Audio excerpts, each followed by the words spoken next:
Hey guys, what's going on? This is episode 4 of Push Block Paper Scissors. Now we're going to be talking about block patterns and how to anticipate and identify where your opponents can mix you up, whether they hit you low or whether they hit you overhead in certain strings. Really, what you got to do, and the name of the game is looking at their move list in the training room. So I'm going to go over 2 examples. Let's say we're having trouble fighting Batman. Let's say we're having trouble also fighting Red Hood. What do? How do I figure out where his lows and where his overheads are? All you got to do is take it to training room. So we're going to hop over to our training room here, as you can see. And the first thing you want to do, now let's flip over to, I selected both the characters that we're trying to learn. So right now I am controlling Red Hood. All right, I'm controlling Red Hood, so I'm going to go over to his move list. I'm going to identify where the lows and where the overheads are in his arsenal of strings. His Shin Slam, really the main footsie tool when it comes to Red Hood. His way to try to open you up. His forward X, which is his overhead, universal overhead, a little bit slow on the startup, usually pretty easy to identify, and his secret sweep. Again, universal, doesn't really get you much except a hard knockdown, which can be very advantageous, but starting off, I feel like most people are going to be going with that with the Shin Slam anyway. So we got his regular basic attacks tag. Now let's look at his combo attacks. Where do we find overheads and where do we find moves? Again, you can look at the move type there where you see mid and just keep going down the line and tag whatever you see that could possibly throw you off. Here's a low and here's an overhead. Here's a low again on the third hit of that string. And that's about it. We have all his potential mix-ups tagged right here. Now, I don't know if you guys have noticed a pattern with Red Hood in identifying all that. Let's see if you can follow along with me. So, Red Hood only has a starting low and a starting overhead with the Shin Slam, which is very, very fast, or his forward X, which is the overhead. Now, which move is easier to identify and easy to react to? Well, of course, that move is way easier to react to because as soon as you see him taking his knives out and going and slamming them over his head, you can kind of react to it. You can see it coming and you can stand back up. However, this move, good luck reacting to that. It's way faster. So, against Red Hood, that first hit, you're always going to want to anticipate the low and then try to react to the overhead. All right, now let's move on to anything that has a overhead in it. Anything that has an overhead in it, and it's this string. This is the string you gotta be watching out for. And if you notice, it's not the first hit that hits overhead. It's the second hit.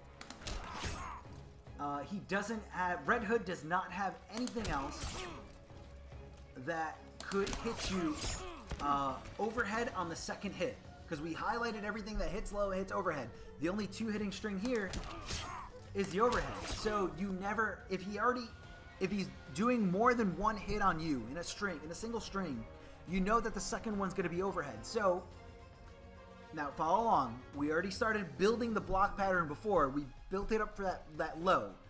So the block pattern so far is low for the first hit, overhead for the second hit. Now let's keep going.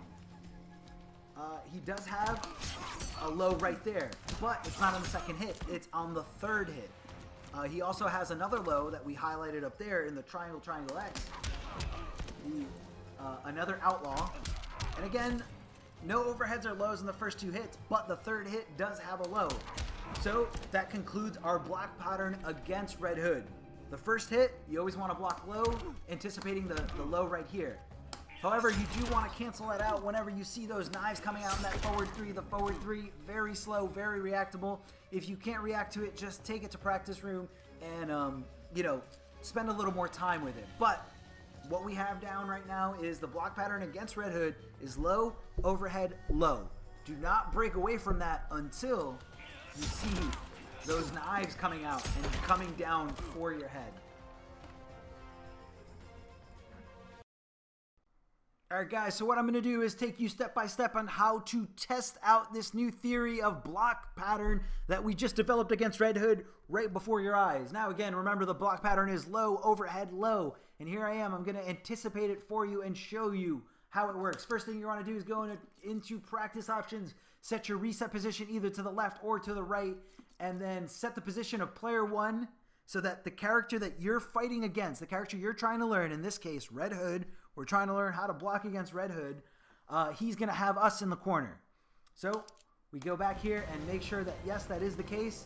We are Batman, and we can go to AI options, leave it on custom, and put it on block mode always.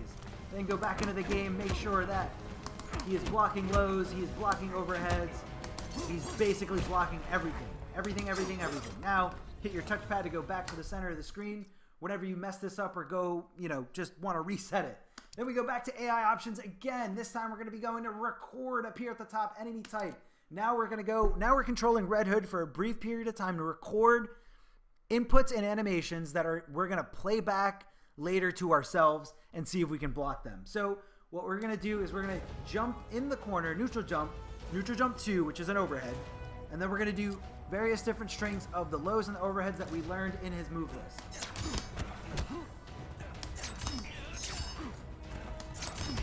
You want to do so many of these that you just kind of lose track of whatever it is. I don't remember exactly how many times I did what string, and that's the point of it. That's the whole point of the game.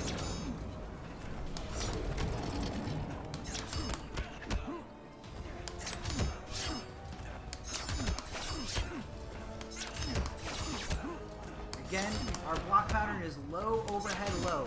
That's all we have to do. Low, overhead, low. Low, overhead, low, and we should block all these options, all these different ways that Red Hood can mix us up. And it's called fuzzy guarding. Basically, learning a pattern and using the different timings to avoid multiple outcomes. But, however, our opponent can find ways around this by purposely delaying certain options. A few more and that will be enough, and we can kind of test our theory out. Okay, now all you do is either hit your touchpad or you can press start, go to options, and then play it back. Now, Red Hood's going to repeat everything. And again, you want to block the jump in and then low, overhead, low. Waiting for him because I think I do remember recording a little bit.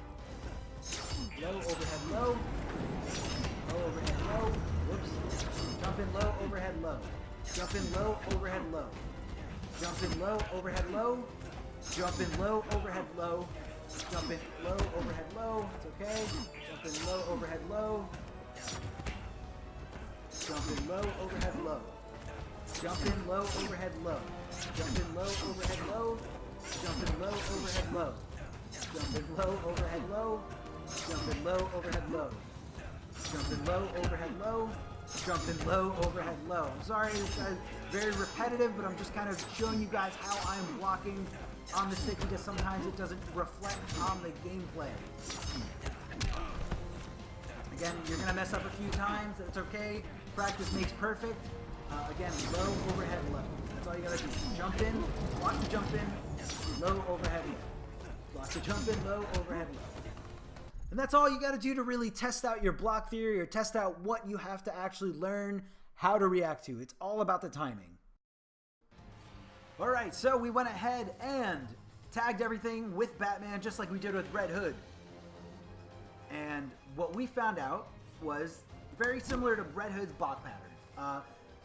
The only low that he has, the first hit is either going to be low or mid, except for the reactable forward 3. Now it's reactable because of the animation. You kind of see a little swipe and you have 28 frames to go from blocking low to go from blocking in overhead or standing blocking. So just regular back, not down back or down. So always anticipate the low for the first hit.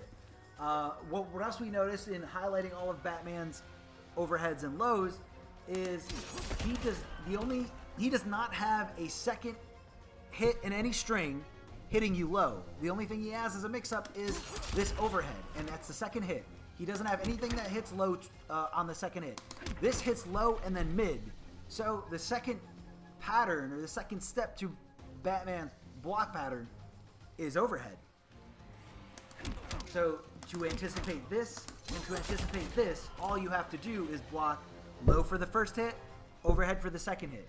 Now this is where it gets a little bit tricky because Batman on a third hit, he does have this low, which is very, very unsafe, and he does have this overhead. Again, both of these are big tells. Whenever you see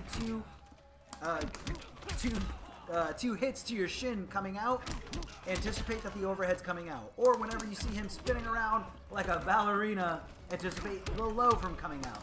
Again, two very big tells to two different outcomes. But for the most part, block the first part low, block the second part overhead. That's all you got to do to eliminate the mix-up, or for the most part, the mix-up in Batman's block patterns. Now, what we did right now, what we did right here for Red Hood or Batman, you can do for pretty much any character in the game. All you have to do is go to Training Room and apply it. All right, guys, thank you so much for watching episode 4. I did it real quick, tried to minimize a lot of the editing, and I hope you guys did learn something. If you have any questions, again, comments down below or hit me up on Twitter. I'll explain block patterns a little bit more. I'm also, just to kind of eliminate your opponent's options, you figure out where their lows are, and where their overheads are, and you kind of block with it. Again, Training Room, Training Room, Training Room. That's where you're going to find out so much information on how to deal with certain characters in this game. Guys, thank you so much for watching. Again, follow me on Twitter. You guys can find me here on YouTube, and you guys can find me on Twitch, all at Darth Arma.